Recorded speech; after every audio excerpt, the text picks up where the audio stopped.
السلام علیکم ورحمت الله وبرکاته. دوستانو خدای دې وکړي چې ټول به ښه او جوړ یاست.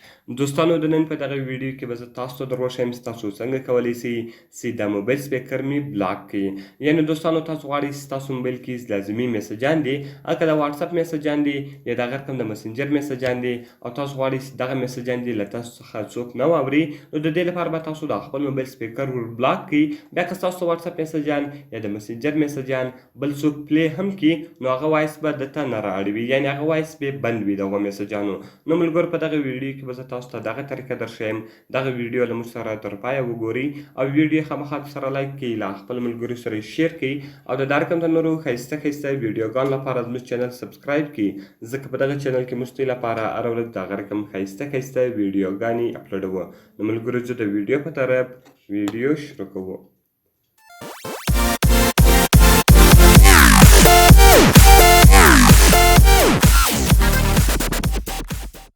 نو دوستانو د دې لپاره به تر ټولو مخکې تاسو په خپل موبایل کې یو اپلیکیشن ډاونلوډ کړئ. د دغه اپلیکیشن لینک ما تاسو ته د ویډیو په ډسکرپشن کې درکړی دی. تاسو ډېر په اسانۍ سره کولی سئ چې دغه اپلیکیشن له هغې څخه ډاونلوډ کړئ. نو دوستانو ګوره اوس زه غواړم زما په موبایل کې د واټساپ لازمي میسجان دي یا د هغه رقم زما خپل پرسونل میسجان دي په واټساپ کې یا په مسنجر کې. نو که چیرې زه خپل موبایل بل چاته ورکړم، نو که چیرې هغه سړی هغه میسجان وګوري، نو هغه میسجان به ټوټل دی واوري. نو اوس زه غواړم چې په ما په موبایل کې د واټساپ یا د مسنجر یا د هغه رقم که میوزیک وي که هر شی وي د هغو ټولو غږ ور بند کړم.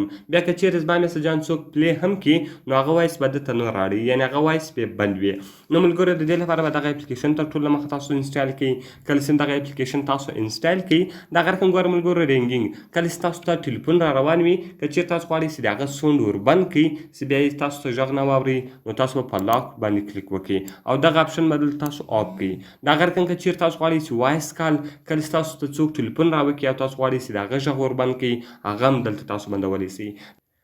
نو دوستانو ګوره کوم مین اپشن چې ده هغه میډیا اینډ میوزیک ده. د دې لپاره به تاسو راسئ په میډیا اینډ میوزیک کې دغه به تاسو لاک کړئ. نو کله چې دغه تاسو لاک کړئ، دغه غږ به دلته تاسو په 0 باندې ور ودروئ، یعنې پرسنټیج به 0 کړئ. دغه رقم به دغه تاسو لاک کړئ. اوس که چیرې تاسو میسجان خپله پلی کړئ یا ستاسو میسجان بل څوک پلی کړي، چې تر هغو دغه بیرته تاسو انلاک نه وي کړی، ستاسو د موبایل غږ به بند وي. یعنې دغه که تاسو میوزیک پلی کړئ یا دغه رقم په واټساپ کې یو میسج پلی کړئ یا په مسنجر کې یو میسج پلی کړئ، دغه غږ به بند وي. دغه رقم که چیرې تاسو الارم لاک کړئ، نو بیا به د الارم غږ بند وي. دغه رقم نوټیفیکیشن سو او بلوتوت سو، کله چې تاسو موبایل ته بلوتوت کنیکټ کړئ او تاسو غواړئ چې دغه لاک وربند دغه کوم سونډ چې دغه وربند کړي، نو هغه هم دلته تاسو بندولی سئ.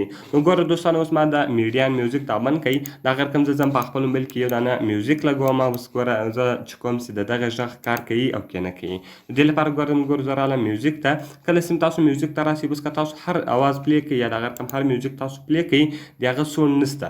ګوره دوستانو دغه سونډ بند ده. که چیرې دلته تاسو سونډ ورکوئ، ګوره دوستانو زه سونډ ورکوم، تاسو هلته لیدلی سئ، نو هغه سونډ یې هم نه ورکول کېږي، ځکه هغه ما هلته لاک کړی ده. ګوره دوستانو که زه هر څونه سونډ ورکړم، هغه بیرته په 0 باندې ودرېږي او هغه سونډ بند ده، نو هلته هغه ما لاک کړی ده. نو ملګرو په دغه طریقه سره تاسو کولی سئ چې د موبایل غږ مو بند کړئ. بیا به یو څوک هم نشي کولی چې ستاسو د موبایل کې میسجان وګوري یا دغه رقم یو بل شی پلی کړي.